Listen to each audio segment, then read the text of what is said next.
जय हिंद फ्रेंड्स। मेरा नाम बाबा रामदास और आप मेरा यूट्यूब चैनल देख रहे हैं दद्दा की खरी खरी।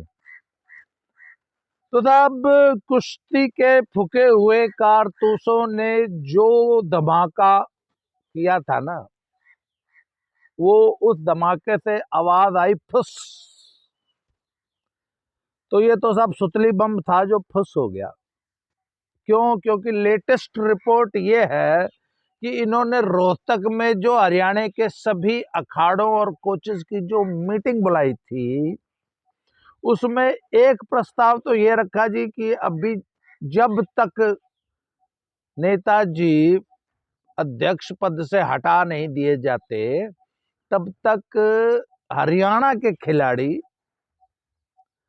सभी नेशनल कैंप्स और सभी अंतर्राष्ट्रीय प्रतियोगिताओं का बहिष्कार करें। बॉयकॉट बॉयकॉट खेलेंगे जी हम तो। अब तो जब ये खबर बाकी हिंदुस्तान में गई ना, तो बाकी पहलवान पता क्या बोला? अच्छा बढ़िया है, मत आओ। यूपी वाले, महाराष्ट्र वाले, पंजाब वाले, वो तो यही बोलेंगे ना, अच्छा है बढ़िया है, मत आओ, तुम मत आओ, हम खेलेंगे, हम तो करेंगे पार्टिसिपेट भाई।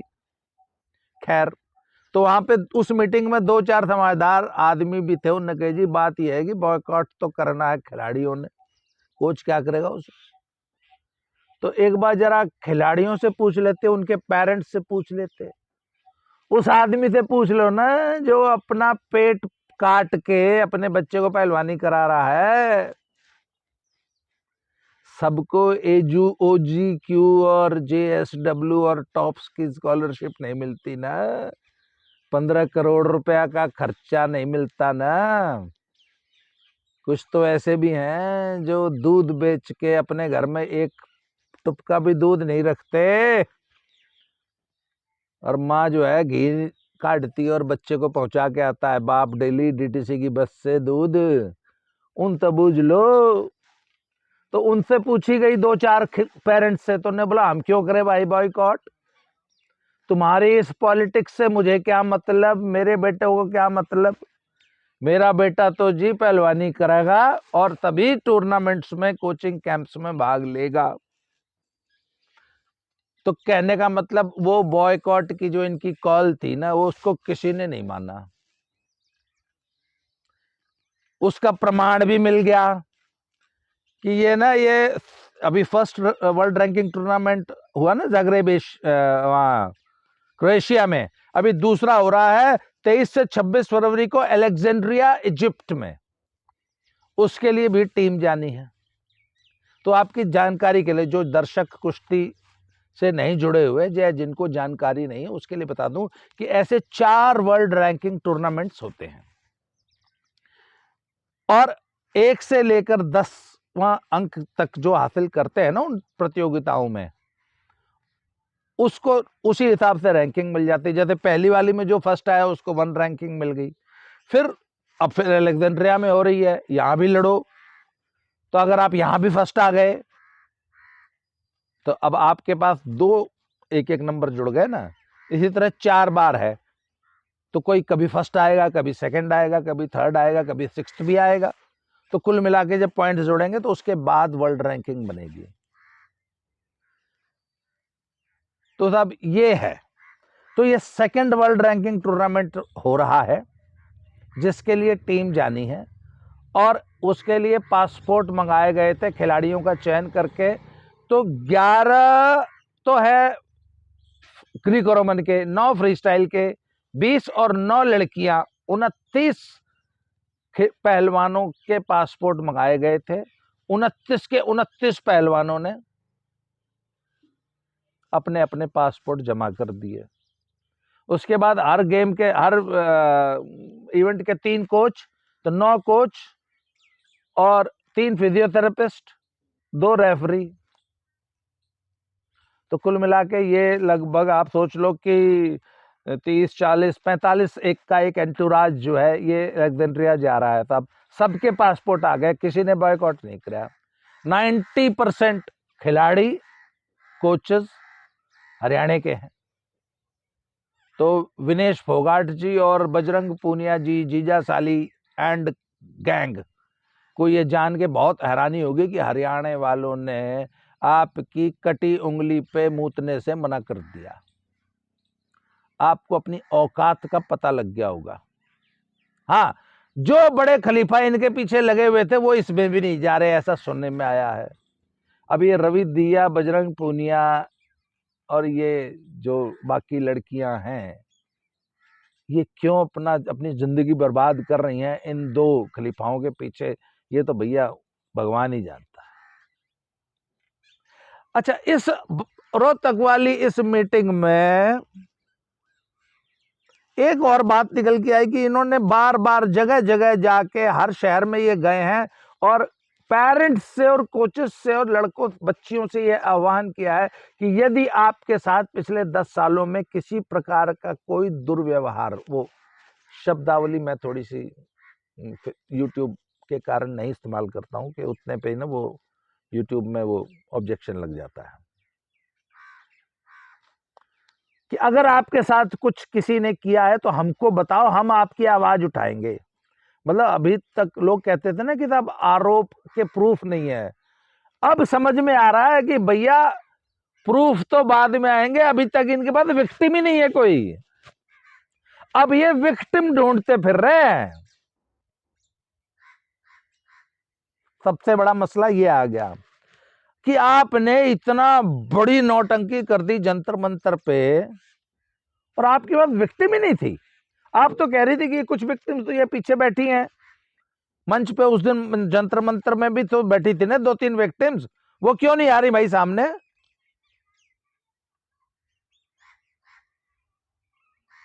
तो अब आप विक्टिम ढूंढते फिर रहे हो कि कोई विक्टिम मिल जाए जिससे कि हम आरोप लगा सके, जिससे कि नेताजी की को हम उनकी कुर्सी से हटा सके। अध्यक्ष पद पे कब्जा करने के लिए कोई विक्टिम ढूंढी जा रही है। इसका मतलब आपके पास तो कुछ था ही नहीं, आपने तो रेत का महल खड़ा कर दिया। हाय हमारे साथ ये हो गया, किसके साथ हुआ बोला पता नहीं, ढूंढेंगे अभी। तो सब ये तो है वस्तु स्थिति कुश्ती जगत की आज की। 99.99% रेसलर्स ने इनके इस ब्लफ को, इनके इस घिनौने गंदे खेल को नकार दिया है और आज की तारीख में ये पूरी तरह से आइसोलेट हो चुके हैं। अब एक दूसरी बात कर लेते हैं कि आखिर ये इतना बड़ा तमाशा, नौटंकी और कुश्ती की बदनामी, फेडरेशन की बदनामी और पूरी दुनिया में पूरी स्पोर्ट्स फ्रेटर्निटी की बदनामी जो ये Vinesh Phogat and Bajrang Punia and party ने कराई है।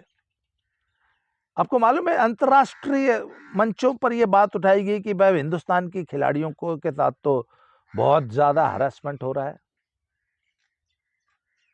उनको मतलब उनके साथ क्या क्या नहीं हो रहा है, ऐसे ऐसे लेख लिखे गए, पूरी दुनिया में इसकी चर्चा हुई कि हिंदुस्तान के कोचेस ऐसे हैं, हिंदुस्तान का खेल जगत ऐसा है, हिंदुस्तान तो जैसे कोई लॉलेस थर्ड वर्ल्ड कंट्री हो गया जहां खिलाड़ियों को ऐसे ऐसे करना पड़ता है, उनके साथ ऐसे ऐसे कुछ होता है। तो साहब इतनी बदनामी जो हुई, आखिर इसका ठीकरा किसी के सर पे फूटेगा कि नहीं फूटेगा? अच्छा, ये आरोप लगाने वाले जितने लोग थे सब सरकारी कर्मचारी थे।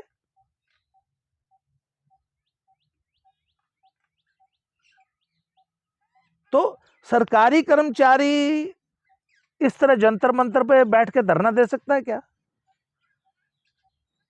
आपको शायद जानकारी नहीं होगी कि सरकारी कर्मचारी जो है वो फेसबुक पे पोस्ट तक नहीं लिख सकता। फेसबुक पे अपनी सरकार को क्रिटिसाइज करते हुए या सिस्टम को क्रिटिसाइज करते हुए आप पोस्ट नहीं लिख सकते। सर्विस रूल्स का उल्लंघन है। सरकार आपको शो कॉज करेगी, सस्पेंड करेगी, टर्मिनेट कर देगी। किस तरह आप पब्लिक फोरम में, हाँ अगर आपको कोई समस्या है तो थ्रू प्रॉपर चैनल आइए और सरकार के अंदर एक मैकेनिज्म बना हुआ है, उस मैकेनिज्म को फॉलो कीजिए। आप इस तरह जंतर मंतर पे पॉलिटिशियंस की तरह धरना देने बैठ गए सरकारी कर्मचारी होके। अच्छा, एक बात मैं स्पोर्ट्स अथॉरिटी ऑफ इंडिया के डीजी साहब से पूछना चाहता हूं। मिस्टर संदीप प्रधान, सर ये आपके डिपार्टमेंट में हो क्या रहा है? अच्छा, साई सेंटर लखनऊ में आरोप लगाया गया,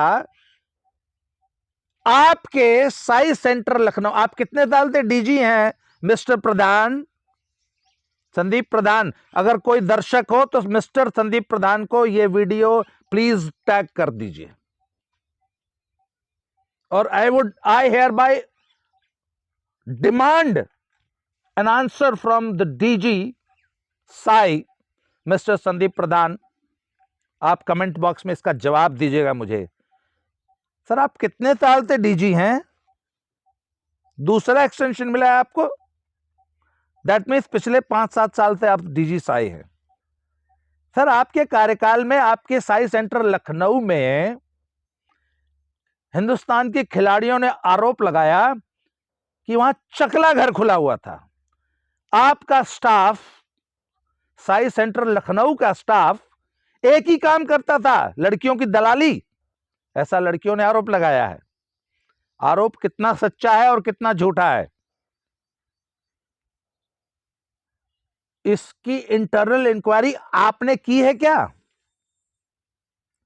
आपका साई सेंटर लखनऊ है ना, फेडरेशन तो सिर्फ खिलाड़ियों को वहां भेज देती है नाम देके, कोई कैंप तो आप कंडक्ट करते हैं ना, डे टू डे फंक्शनिंग तो आपकी है। वहां पे डिसिप्लिन मेंटेन करना, वहां की सुरक्षा व्यवस्था, वहां पे सब कुछ बढ़िया से चल रहा है, इसको देखना किसकी जिम्मेवारी है? रीजनल डायरेक्टर की है, डीजी साई की है।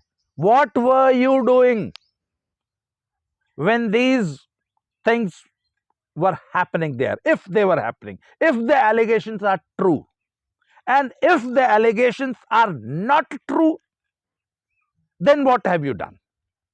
अगर आरोप सही थे तो आपने क्या किया, और अगर आरोप गलत थे तो आपने क्या किया? कौन सा उस वक्त उस सेंटर का एडमिनिस्ट्रेटर जब ऐसे सो कॉल्ड ऐसी एक्टिविटीज वहां चल रही थी, आपने उसको शोकॉज किया?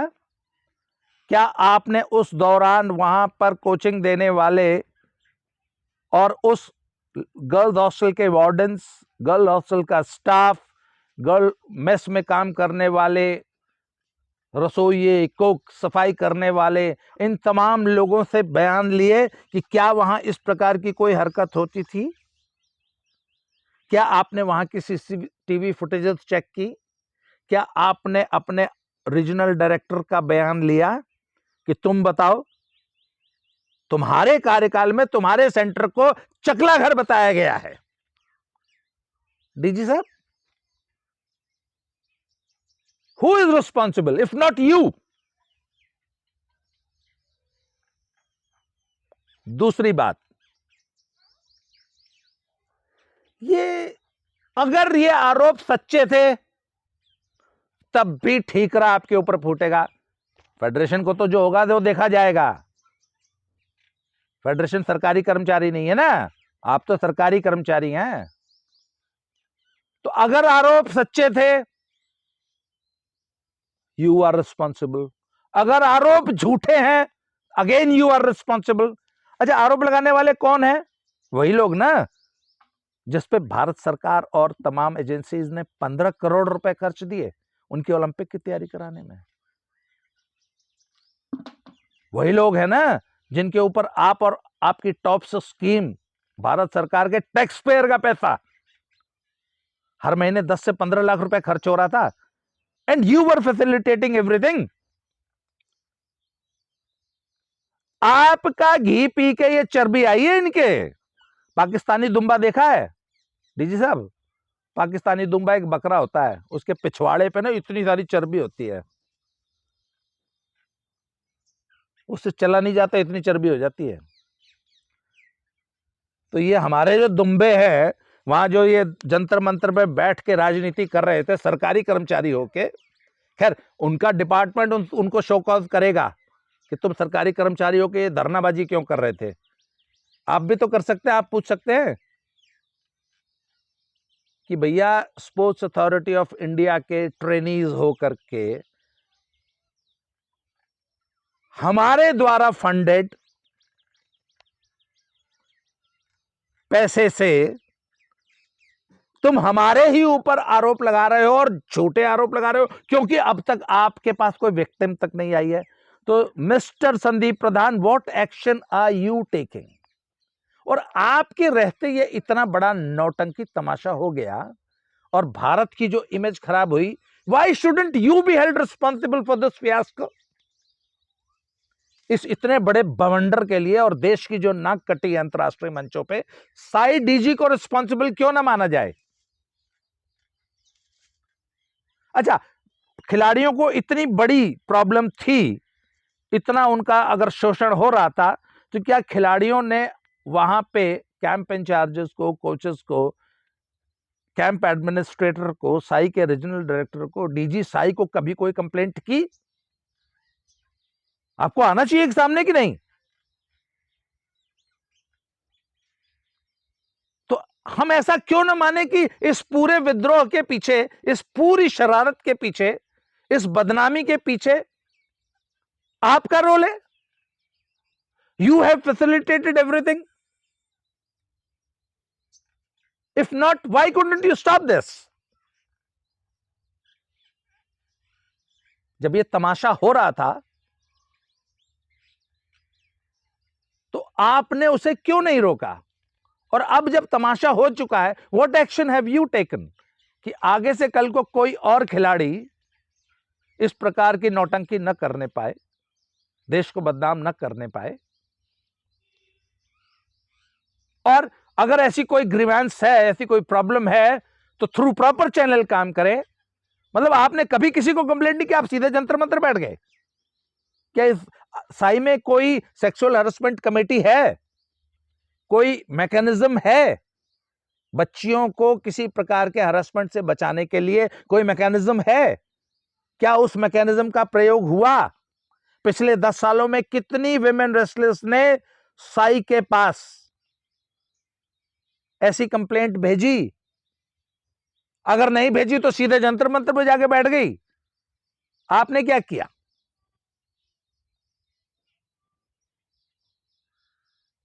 आपके द्वारा वित्त पोषित स्टूडेंट, आपके द्वारा वित्त पोषित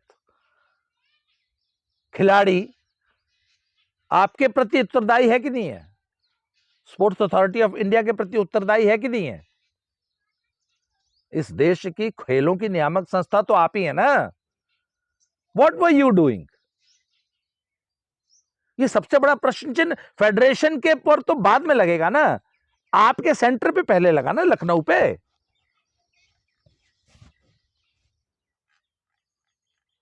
मुझे लगता है कि देश आपसे जानना चाहेगा कि आपका विभाग क्या कर रहा था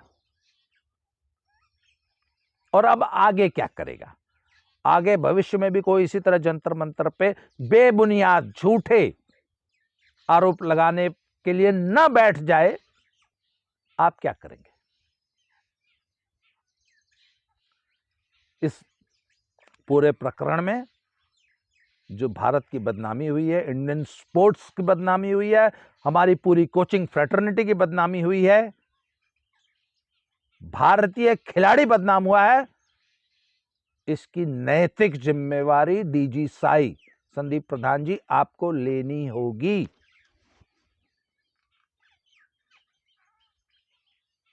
यू आर आंसरेबल। और ये खिलाड़ी जो है ना, हमारे पैसे से पल रहे हैं, टैक्स पेयर मनी। एक एक खिलाड़ी पे 15-15, 20-20 करोड़ रुपया खर्च हुआ है। ओलंपिक में जो मेडल आए हैं ना, उसका फंडिंग मेरी जेब से गई है, आपके माध्यम से गई है। एज ए टैक्स पेयर मैं आपसे सवाल पूछूंगा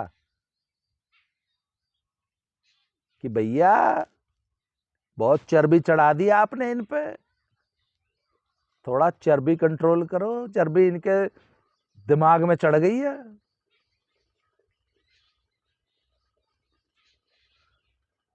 और अब इसके बाद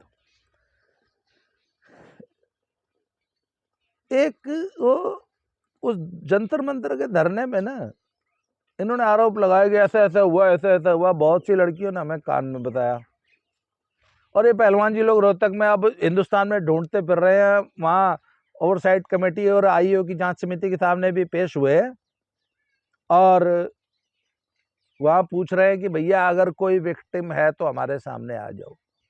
मतलब आरोप लगा दिया, इनके पास विक्टिम नहीं है। तो उन आरोप लगाने वालों में एक साक्षी मलिक भी थी। तो मैं ना ओपनली नहीं बताता, कान में बता देता हूँ। साक्षी जी, एक विक्टिम को तो मैं भी जानता हूँ, विनेश जी भाई। दीपक नहीं सॉरी यार, एक तो दीपक का नाम उस बेचारे बच्चे का नाम बीच बीच में खाम खा जाए। बजरंग पूनिया जी, पहलवान जी, एक विक्टिम ने तो मैं भी जानू हूँ, उसकी गिलिया होया है। साक्षी जी, आप न्यू कह रही थी कि जब तक ब्रजभूषण को नहीं लटकाया जाएगा फांसी पे, मैं उठा बैठी नहीं मारूंगी। इसको फेडरेशन से हटा के हमारे आदमी को अध्यक्ष बना दो, जब नहीं तो मैं उठा बैठी नहीं मारूंगी। एक विक्टिम तो आपके घर में है साक्षी जी, उसको न्याय कब दिलाओगी? हाँ जी, साक्षी मलिक पहलवान, आपके घर में भी एक विक्टिम है कि नहीं? उसने एफआईआर कराई थी। विक्टिम भी आपके घर में और एक्यूज्ड भी आपके घर में। उस विक्टिम को न्याय कब मिलेगा जी? अभी तो आप विक्टिम ढूंढते फिर रहे हो ना कि ब्रजभूषण के खिलाफ कोई विक्टिम मिल जाए। आपके घर में विक्टिम है और एक्यूज्ड भी आपके घर में है, उसको न्याय कब दिलाओगी? और विनेश जी, एक धरना हो जाओ भाई। ये साक्षी की जो देवरानी है उसको भी तो न्याय मिलना चाहिए कि नहीं मिलना चाहिए? वो भी तो पहलवान थी, वो भी तो इंटरनेशनल पहलवान थी और अच्छी ठाडी थी। साक्षी हरा रखी है उसने, इंटरनेशनल पहलवान है वो लड़की। उसने आरोप लगाए थे, बाकायदा एफआईआर कराई थी, अखबारों में छपा था। Sakshi Malik and Vinesh Phogat and Bajrang Punia and वो सारे जो उड़ा जंतर मंत्र पे गए थे धरना देन। ये साक्षी की देवरानी नाम नहीं ले रहा है उसका, उसको उसके लिए न्याय कब मांगा जाएगा? एक्यूज्ड को कब फांसी चढ़ाया जाएगा? अच्छा, उसी एक्यूज्ड के लिए आप द्रोणाचार्य मांग रही थी ना? साक्षी मलिक बोली हो वो इस मुल्तान मेरे तो मुल्तानी मारनी में सिखाई है पहलवान जी ने, मेरे ससुर जी ने। मेरे ससुर जी को द्रोणाचार्य दे दो। और आपका द्रोणाचार्य एक इंटरनेशनल पहलवान का डैश डैश डैश कर रहा था, उसी को आप द्रोणाचार्य दिला रही थी। वो तो सद्बुद्धि आ गई भारत सरकार ने और फेडरेशन ने, दिया नहीं द्रोणाचार्य। और उसके लिए न्याय कब मांग रही हो? अरे भैया, चैरिटी बिगिंस एट होम। अगर न्याय मांगना है ना तो अपनी देवरानी के लिए मांगो, उसमें विक्टिम ढूंढना नहीं पड़ेगा, विक्टिम घर में ही बैठा है। विक्टिम न लो, जंतर मंत्र पर जाओ, मैं भी आऊंगा, वादा है। साक्षी मलिक और उसका पति और ये सारे धरनाजीवी पहलवान जंतर मंत्र पे जाओ, बाई गॉड मैं आऊंगा कि साक्षी मलिक की देवरानी को न्याय दो। और जब तक न्याय नहीं मिल जाता तब तक फर्जी द्रोणाचार्य को जब तक फांसी पे नहीं लटका देते, जब तक मैं या तो उठा बैठी, मैं तो मारता नहीं, पर मैं चलो मैं कुछ ना कुछ छोड़ दूंगा, बाकी तुम उठा बैठी मारनी छोड़ दियो। फर्जी जीवन जी रहे हो, फर्जी का एक्टिविज्म है ये। अगर सचमुच खिलाड़ियों का और कुश्ती का कल्याण करना है ना तो करने के लिए बहुत सारे काम है। अपनी ईगो के पीछे मत भागो, इस पहलवानी का सत्यानाश मत करो, इंडियन रेसलर्स का सत्यानाश मत करो। बहुत अच्छा काम चल रहा है, बहुत अच्छी स्पोर्ट्स चल रही है, हिंदुस्तान स्पोर्ट्स में लगातार आगे जा रहा है। इस माहौल को खराब मत करो, इस पूरे माहौल में जहर मत घोलो, छोटे जूनियर बच्चों का जीवन बर्बाद मत करो, उन्हें गलत रास्ते पे मत ले जाओ। अपनी ईगो, अपने अहम, अपने पर्सनल स्वार्थ के लिए पहलवानी का नाश मत करो। तुम्हारा तो हो गया, जो होना था हो गया। फर्स्ट पहले रैंकिंग टूर्नामेंट में नहीं गए, अब दूसरे में नहीं गए, तारी तो रैंकिंग जो आनी थी आ ली। अब हाथ जोड़ रहे हैं भाई, इन बच्चों ने पहलवानी कर लेन दो। जो बेचारे कोचेस अपने जो समय परिवार, पत्नी, बच्चों को देना चाहिए, वो दिन रात अखाड़ों में पड़े हैं। वो जो तपस्या कर रहे हैं, उनको परेशान मत करो, उनकी तपस्या भंग मत करो। अपने पर्सनल ईगोज के लिए, अपने पर्सनल फायदे के लिए कुश्ती का सत्यानाश मत करो, कुश्ती का भट्ठा मत बिठाओ। आपसे ये हाथ जोड़ के प्रार्थना है। आज के इस वीडियो में इतना ही। बहुत बहुत धन्यवाद। अगले वीडियो में फिर से मिलते हैं। Thank you very much. और जंतर मंतर पर जब देवरानी को लेकर धरना देना होगा साक्षी मलिक जी, मेरा नंबर, फ़ोन नंबर आपने बेरा है 7889258317। इस नंबर पर फ़ोन कर दियो, 2-4 बात बयान लेके मैं भी आ जाऊँगा, मैं भी जंतर मंतर पर बैठ जाऊँगा कि साक्षी मलिक की देवरानी को न्याय दो, न्याय दो, एक्यूज्ड को फांसी चढ़ाओ। आज के लिए इतना ही। बहुत बहुत धन्यवाद। Thank you very much.